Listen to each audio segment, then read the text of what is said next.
à tous mes mind people. Bienvenue sur Ange Prisca Dionzo, Ange Prisca, le blog défibrillateur des réseaux sociaux. Ange la vérité, Ange la solution. Si tu n'aimes pas la vérité, tu as la mauvaise adresse. Et cette vidéo-là, franchement, si tu n'es pas une personne qui aime beaucoup pousser la réflexion loin, si tu n'es pas une personne qui aime l'autocritique, si tu n'es pas une personne qui aime la thèse, l'antithèse, et puis remettre les choses en question, c'est pas la peine. Faut passer. Faut attendre l'autre vidéo. D'accord? Voilà. Tu as vu le titre. Déjà, bon mois de novembre, hein, à tout et chacun. Nous sommes aujourd'hui novembre 1er novembre. Voilà, il est pratiquement 17h, 18h quand vous recevez la vidéo. Je réglais des problèmes toute la journée là. C'est ça c'est ça l'auto-entrepreneur. Ça me rappelle un cours de macroéconomie sur le campus. Notre professeur de macroéconomie, M. Cissé, qui nous disait, l'entrepreneur, il passe sa vie à régler des problèmes. Eh bien, c'est ça. C'est un peu ça ma vie. Tout le temps, je régler des problèmes. Souvent d'ordre personnel, souvent lié à mon boulot. Souvent aussi, j'écoute. Et je suis obligée de trouver des solutions pour les gens. Donc, toute cette journée-là, c'est ce que je faisais. Je suis vraiment fatiguée. Mais par la grâce de Dieu, tout va super bien. Ne vous inquiétez pas. Dieu fait grâce. Je vais m'attaquer dans cette vidéo à une forteresse. Je dis bien forteresse, je pèse l'expression du mot. Là, je pèse l'impact de ce mot-là, je pèse mes mots quand je le dis parce que c'est opaque. C'est opaque. Quand tu touches au domaine de la dot, même les femmes sortent de... Parce que pour elles, la dot, c'est l'honneur de la femme, c'est tout ce qui est dans l'honneur. Donc, les femmes, même, c'est elles qui vont venir m'attaquer ici, c'est pas les hommes. C'est pas les hommes. Mais bon, comme je le disais tantôt, il faut écouter toute la vidéo. Et puis après, il faut prendre le temps d'écouter toute la vidéo. Et après, tu vas adjuger. Je ne détiens pas le monopole de la connaissance ou de la science infuse. Mais je pense que je crée quand même quelque chose de nouveau dans la communauté. Et juste pour ça, je mérite d'être un peu plus respecté. Mais tant qu'à faire, Jésus même, il n'a pas fait l'unanimité. Pour moi, comme tu l'as vu dans le titre, la dot devrait être bannie de la culture africaine. Quand je le dis comme ça, je sais que mes grandes soeurs qui me suivaient, mes mind people, vous qui me suivez, il y a des moments qui vont m'appeler, il y a des... Oui, mais Ange, attends, donc on n'a qu'à tout abandonner comme ça, on n'aura plus de culture. La culture est l'identité d'une nation. D'accord? Mais ce n'est pas tout ce qui est culturel qui est forcément bien. Ce qui était vrai pour nous les Africains, il y a 100 ans, ne l'est peut-être plus aujourd'hui. C'est pareil pour les Chinois. Ce qui était vrai pour les Chinois il y a combien d'années en arrière, n'est plus le cas aujourd'hui. D'accord? Voilà. Dans la culture chinoise, il y a encore 100 ans, 150 ans, les Chinois faisaient beaucoup d'enfants. Mais je dis beaucoup d'enfants. Et après, ils ont opté pour la politique de l'enfant unique. Vous voyez? Et finalement, ça a été comme un culturel chez eux. Et c'est resté. Aujourd'hui, les Chinois n'éprouvent plus le besoin de faire beaucoup d'enfants. Quand même, bien que cette loi-là a été retirée, mais c'est devenu comme la culture.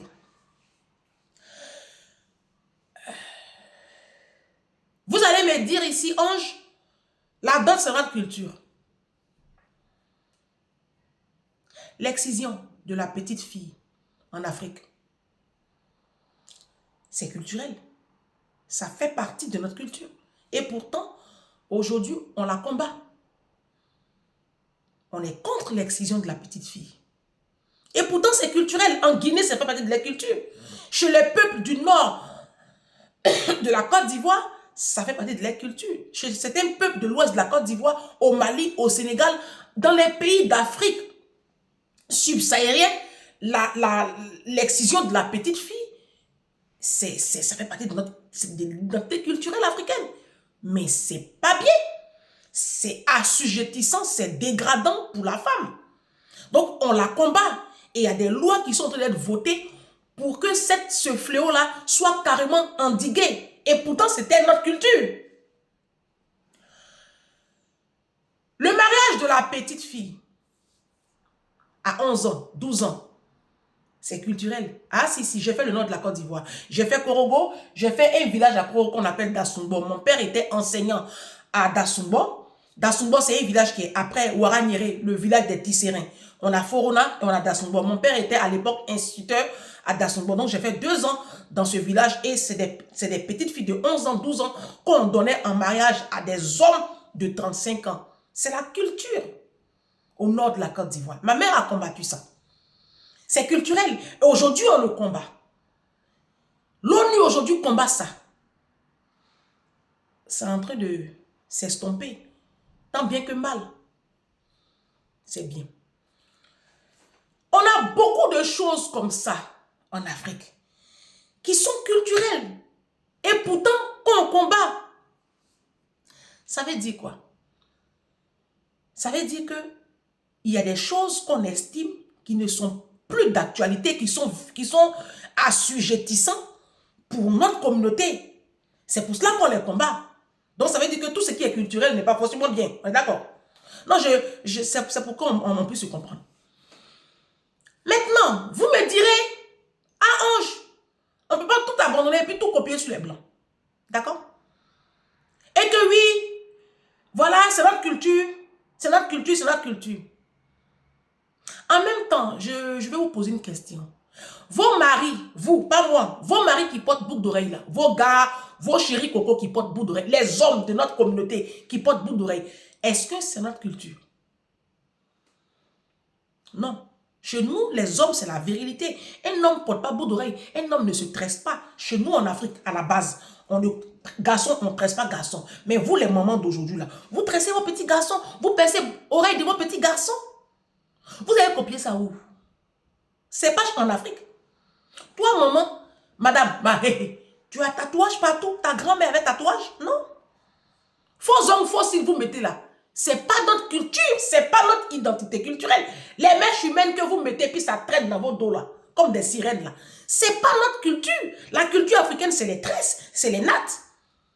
Ça veut dire quoi? Ça veut dire que donc vous savez copier. C'est ça, hein? Vous savez copier. Mais pourquoi on ne copie pas ce qui va élever plutôt une nation? Oui, ok.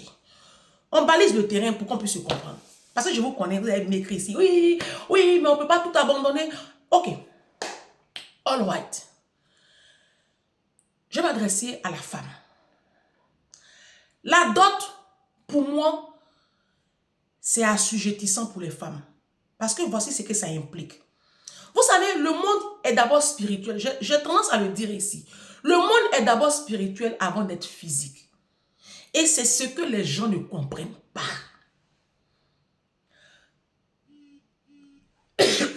Dans la communauté africaine,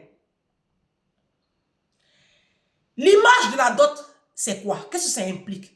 Dans la communauté africaine, le sens du mariage, le sens de la dot, ce que la dot veut dire, ça dit que pour l'Africain, ce n'est pas un homme et une femme qui se marient. C'est plutôt un homme qui va épouser une femme. C'est une image biaisée du mariage. Parce que le mariage, par définition, c'est un homme qui est amoureux d'une femme, c'est une femme qui est amoureuse d'un homme, et d'un commun accord, ces deux se marient, se mettent ensemble, ils se marient par les liens sacrés du mariage. Ils vont signer un document. À l'époque, il n'y avait pas encore les autorités étatiques, donc ça se passait justement par le phénomène de la dot qui a été aujourd'hui rendu autre chose. Sinon, à la base, quand il n'y avait pas encore l'état de droit, c'était ça. C'était deux familles qui se rassemblaient et puis voilà. Mais qu'est-ce qui se passe? J'ai une abonnée qui m'appelle. Elle est à Yopougon, Abidjan, le quartier populaire d'Abidjan. Elle me dit, Ange, c'est toi qui as toujours eu raison. Je dis, ah bon? Elle dit oui. J'ai ma copine, elle et moi, on a fréquenté ensemble, on a fait la fac ensemble. Son mari allait faire un enfant dehors. Le problème est en train de devenir autre chose là-bas. Elle m'appelle pour venir régler le problème. J'arrive et puis son mari, du genre de quoi je me mêle, il me jette à la face que oui, c'est ma femme. C'est ma femme, je l'ai dotée. Du genre, c'est ma propriété privée, j'en fais ce que je veux. Voici ce que la dot renvoie. Voici ce que la dot renvoie. Ce n'est pas une question de 1000 francs, 100 francs, 10 000. Dans votre système de pensée, on vous a toujours dit que quand un homme dépense beaucoup d'argent pour t'avoir auprès de ta famille, c'est là que cet homme te respecte. C'est là que cet homme te considère. C'est là que tu es honoré. C'est ça. Pour vous, la dot, c'est l'honneur de la femme. C'est ça pour vous, la dot. Mais quand ton mari, après t'avoir doté, il te dépose à la maison, et puis il te trompe matin, midi, soir là, en quoi est-ce qu'il t'honore? Si doter sa femme, c'est honorer une femme, ce qui est très stupide d'ailleurs, je ne vois pas pourquoi il vous traite de la sorte. Parce que vos maris finissent par vous doter, mais on sait ce que vous vivez. Ben si on le sait. J'ai dit à cette jeune fille-là, c'est pour cela que je déteste cette histoire de dot. Je ne supporte pas en fait. Quand on va parler comme ça, les comptes là vont venir dire ici, c'est celle-là vous écoutez. Celle-là, elle est célibataire. Elle ne peut pas donner conseil. Parce que pour vous, les Africains, le mariage, c'est gage de crédibilité. Quand une femme elle est mariée, c'est là elle a droit à la parole. Quand une femme est mariée, c'est là elle a la caution, elle est respectée. Quand une femme est mariée, oh, vous êtes plein qui êtes mariés et puis pourtant vous n'êtes même pas respecté, même par vos employés de maison. Attends, si ton mari se tape ta petite soeur, ton mari se tape toutes les petites filles du quartier, maman, tu as ta bague au doigt, on ne te respecte pas. Dans ta communauté, même là, on ne te respecte pas. Par ton mari soit toutes tes copines. Toutes tes copines même connaissent les aventures de ton mari. Je ne sais pas ce que vous appelez je suis respecté dans la société. Donc, c'est ce qu'on vous dit. Vous savez, je vais vous dire une chose pour avancer un peu plus, pour comprendre. Moi, là, j'ai vécu un peu en couple. Hein. J'ai connu un homme avant de venir en France, avec qui j'ai fait quand même un petit laps de temps.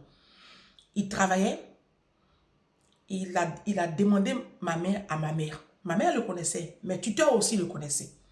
Il était à l'intérieur du pays. Je ne parlerai pas beaucoup plus parce que c'est quelqu'un, c'est mon meilleur ami. Il fait partie de mes meilleurs amis. C'est quelqu'un avec qui j'ai gardé de bons contacts. Et il a sa femme que je respecte. Il a ses enfants. Il a construit une vie de couple. D'accord? Tranquille. Mais c'est quelqu'un qui a compté beaucoup pour moi. Et c'est quelqu'un à qui j'ai fait énormément de mal. Pas parce que je voulais lui faire du mal, mais c'est moi qui ai quitté la relation. Alors qu'il ne s'attendait même pas. Il n'a même pas vu ça venir.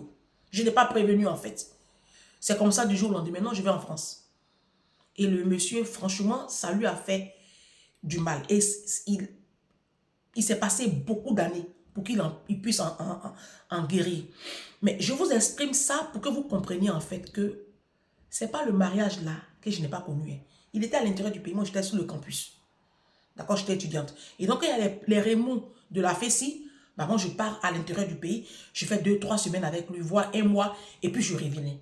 Donc, j'appelle ça Fourou Denis. J'ai fait ça. D'accord? Quand on a trouvé la maison, quand on l'a affecté à l'intérieur du pays, la maison c'est moi qui l'ai aménagée avec son argent, mais c'est moi qui ai fait confectionner le salon à Billetterie Abidjan, à Makori. C'est moi qui ai choisi les meubles télé, la télé, à Oka Déco, la vaisselle à Oka Déco. C'est moi qui ai tout aménagé. Même la fille de maison, c'est moi qui l'ai trouvée, elle s'appelait Ami. Vous comprenez? J'ai vécu ça. J'ai laissé, je suis venue.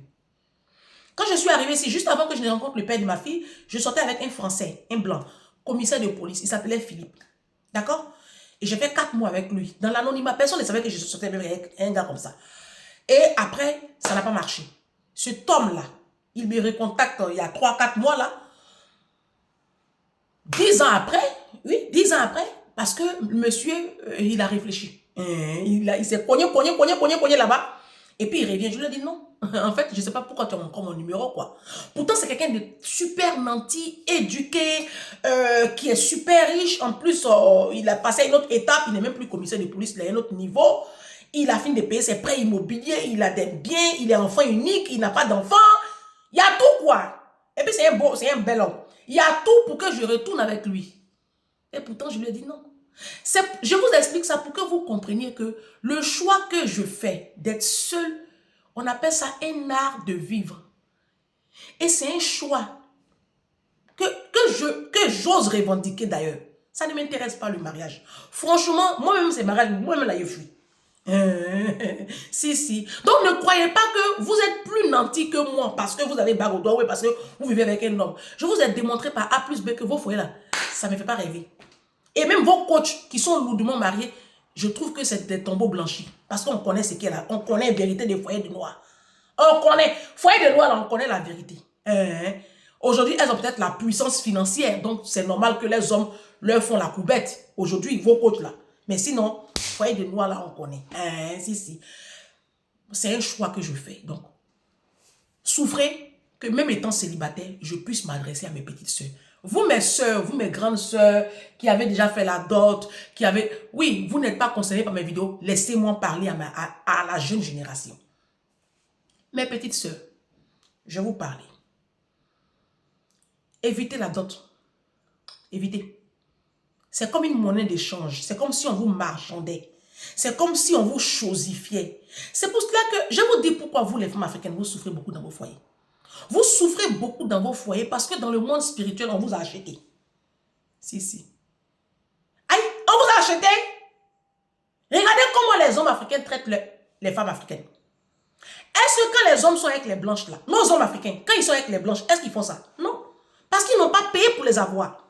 Ils n'ont pas déposé de l'argent, de la boisson, du matériel auprès du parent de la blanche pour l'avoir. Donc pourquoi veux-tu qu'il se traite avec, il la traite comme toi il te traite?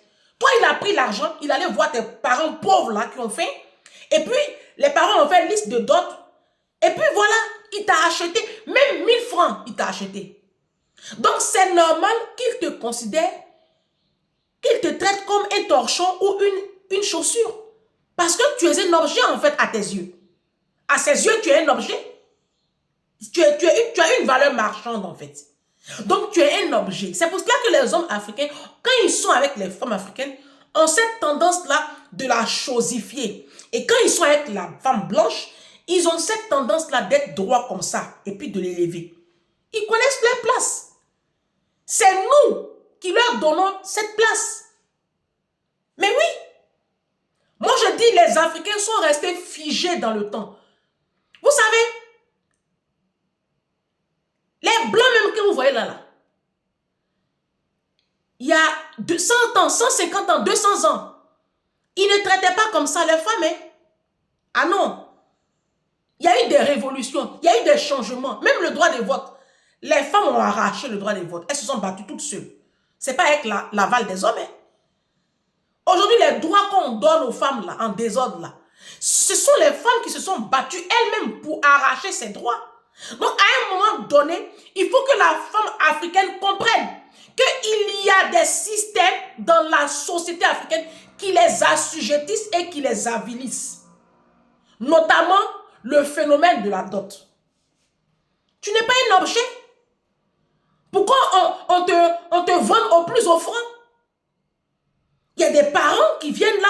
Moi, je ne vous parle même pas de façon, c'est exagéré au Congo ou même au Cameroun ou même dans certains peuples où on fait une liste. Moi, je ne parle même pas de la liste. Moi, je parle même du principe. Le principe de la dot. Allez voir un parent. Oui, je veux votre fille. On te dit non, envoie Kita, envoie...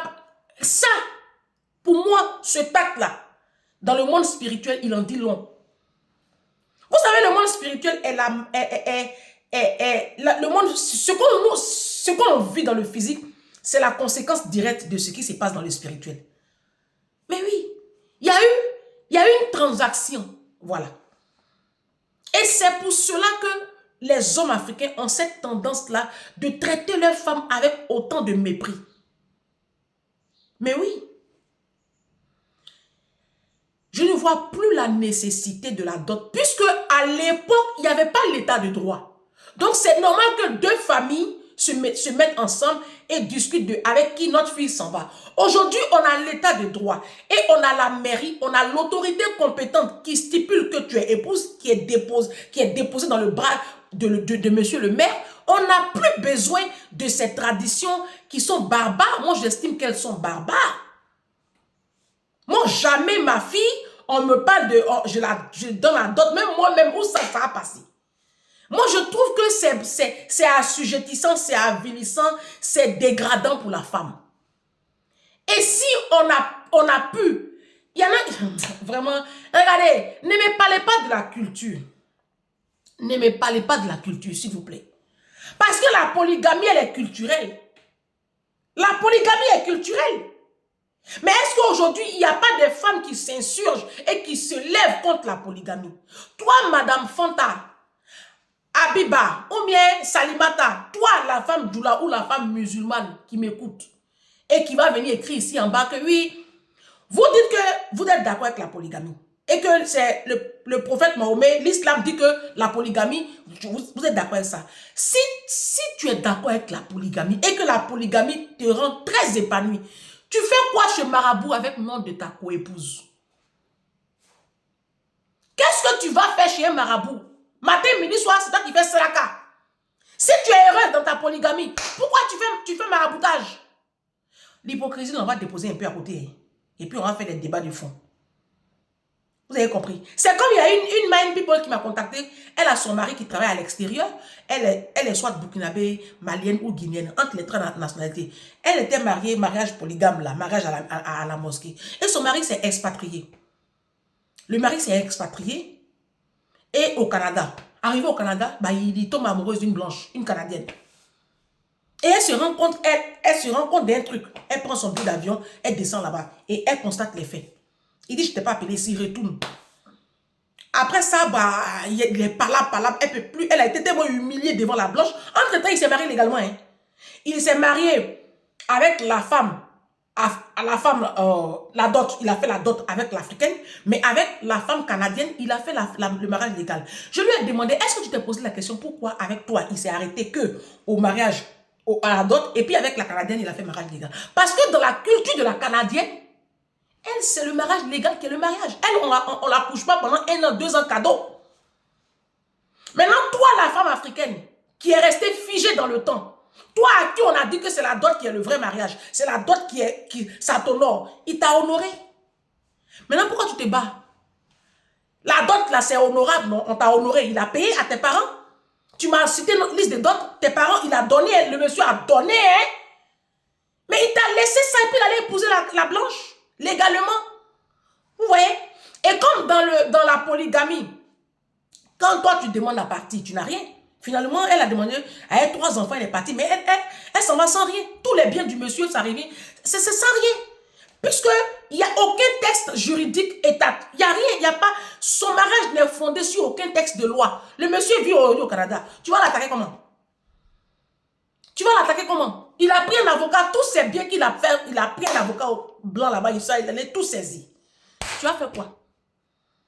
Tu as fait quoi? Moi, je pense qu'à un moment, le problème de l'Africain, c'est que l'Africain ne veut pas se détacher de ce qui l'avilit et de ce qui l'assujettit. Il y a beaucoup de choses qui sont culturelles chez nous que nous devons abolir. C'est pareil comme l'esclavage. L'esclavage, à un moment donné, était dans la culture américaine. Ils l'ont aboli. Le mariage des petites filles. On lutte avec ça aujourd'hui. L'excision. Pareil. Pourtant, c'est culturel. Quand on voit sur TikTok une petite fille de 15 ans, 14 ans enceinte en Afrique, ou bien on voit des mariages de petites filles de 14 ans, 15 ans, ça ne choque pas les gens. Les gens ne sont pas choqués. Parce que ça fait partie de notre culture. Ici, en Occident, c'est de la pédo. C'est sanctionné par la loi. En fait, c'est ce que je vais vous faire comprendre. Vous avez beau, on a beau vous marchander comme ça, on a beau vous chosifier, mais ça ne fait pas de vous des femmes respectées ou honorées. Je suis vraiment navrée pour vous.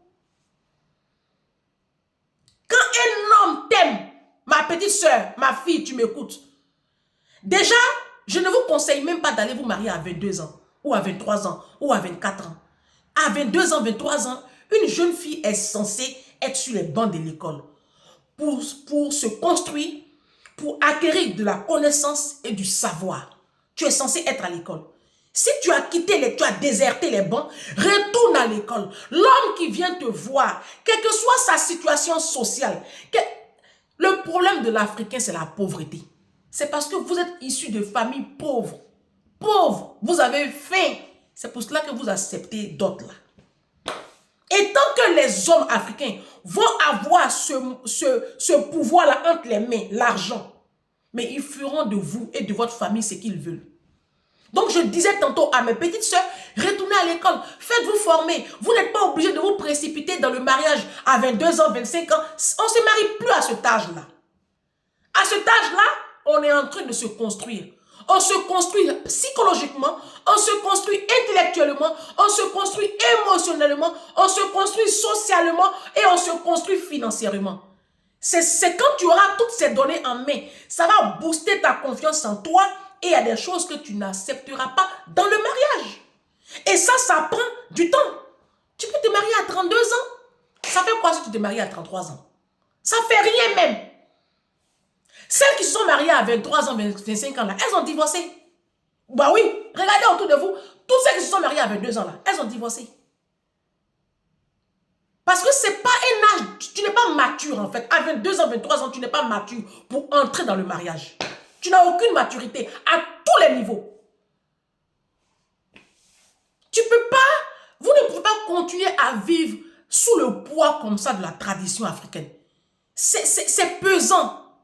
À un moment donné, il faut qu'on dépasse ça. Et tant que la femme africaine ne comprendra pas que la dot est avilissant pour elle, ça n'ira pas. Ce n'est pas les hommes qui feront ce combat-là pour vous. La preuve, aujourd'hui, vous voulez dot, non? Ils vous donnent vos dots. Il y en a plein qui, elles sont dotées parmi vous et puis il n'y a pas mariage légal qui suit. Et même quand le mariage légal suit, tu deviens sa chose. C'est pour cela que les hommes dans les foyers vous traitent comme des choses en fait. Mais parce qu'il t'a acheté. Et puis souvent, il te le rappelle. Je t'ai doté, non? À 4 h du matin, son zizi là se lève. Si tu es fatigué, il va te brutaliser parce qu'il t'a doté. Il a payé pour ta voix. Il y a des peuples même où il te le rappelle carrément que j'ai payé. Donc tu me dois. Ton corps m'appartient. Moi, je rappelle une chose à la femme africaine. Le mariage, c'est un homme et une femme d'un commun accord parce qu'ils s'aiment, qui se marient, qui se mettent ensemble et qui se marient.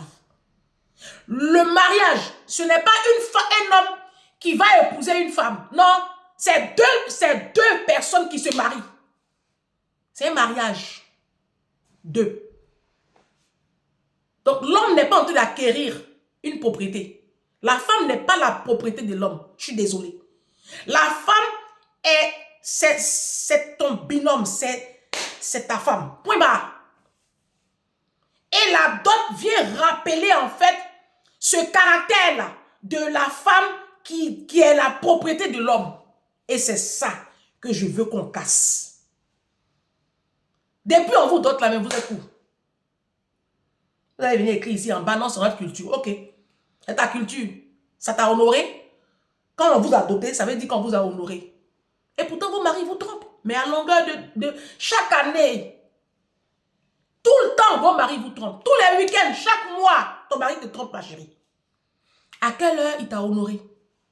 Moi, je pense que l'honneur d'une femme réside dans le fait d'avoir un bon chef, un homme éduqué, un homme conscient de sa fonction de mari, d'époux et de chef de famille. Un homme qui te porte, un homme qui a de la vision, un homme qui te respecte, un homme qui se soucie des enfants, un homme qui se soucie de ton confort, de ton sourire, de ton bien-être, de ton plein épanouissement. Pour moi, c'est ça l'honneur d'une femme. Garçon qui ne t'offre jamais même un petit bouquet de fleurs. Garçon, même ton mari, même il est toi, jamais de vacances, jamais de loisirs. Chez vous là, Toujours visage serré. Toujours, il n'y a pas de rire chez vous. Il n'y a pas de paix. Il y a toujours de la tension. La tension, la tension, la tension. Il ne fait rien avec toi. Il ne s'affiche pas avec toi. Il a honte de sortir avec toi. Il ne sort jamais avec toi. Jamais de petits cadeaux. Il n'y a pas de bonheur. C'est quoi? Et on vous a doté la même mot. Et puis vous allez venir écrire ici que oui, c'est d'autres là, c'est mon honneur. Pff, laisse tomber. Non, la pauvreté, c'est quand même... La pauvreté, c'est un lien. Hein? C'est un lien même. C'est la pauvreté qui fait ça. Hein? Vous êtes pauvre d'esprit et puis pauvre financièrement. C'est pour cela que vous voyez dans la dot un certain honneur pour la femme. Non. Je n'ai pas besoin que tu me dotes pour que je me sente honorée. Pour que je me sente honorée, tu dois me respecter. En quoi faisant? Tout simplement même la fidélité. C'est l'honneur. Rien que la fidélité. Et puis après que tu te comportes vraiment comme un homme. Comme un homme. Mais que tu ne connaisses pas le pédiatre des enfants.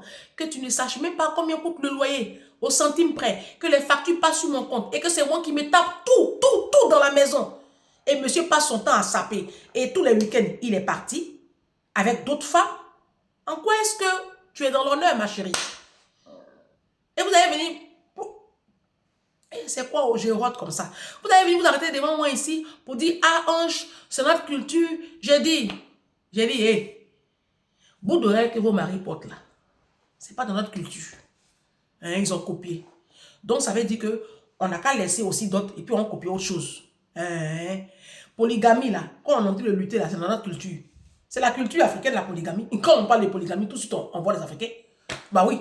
Et pourtant, on entend le lutter. L'excision de la petite fille, c'est notre culture aussi. Ah, donc ça veut dire qu'il y a des choses qu'on peut laisser. Et puis embrasser d'autres choses. Le problème de la communauté africaine, c'est que la communauté africaine est restée figée dans le temps. On refuse de passer à une autre étape. On refuse... Vous savez, l'homme change, les années. Le temps change. Et donc, il faut que nous soyons renouvelés par la puissance de l'intelligence de Dieu. Il faut qu'on change aussi. Voilà, il faut changer. Les époques changent, on change et puis on s'adapte. C'est ça qui fait la différence entre l'animal et puis l'homme. L'homme a cette capacité d'adaptation selon le temps et les circonstances. La dot n'est plus d'actualité. Elle doit être abolie. Aujourd'hui, on a l'état des droits. On a la mairie. C'est largement suffisant. Et si tu veux m'honorer, sois-moi déjà fidèle. Il faut payer le loyer et les factures. Et puis tu t'occupes de moi.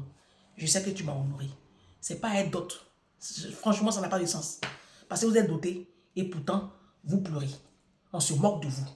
La communauté se moque bien de vous. Vous êtes obligé de faire semblant. Pourtant, vous souffrez.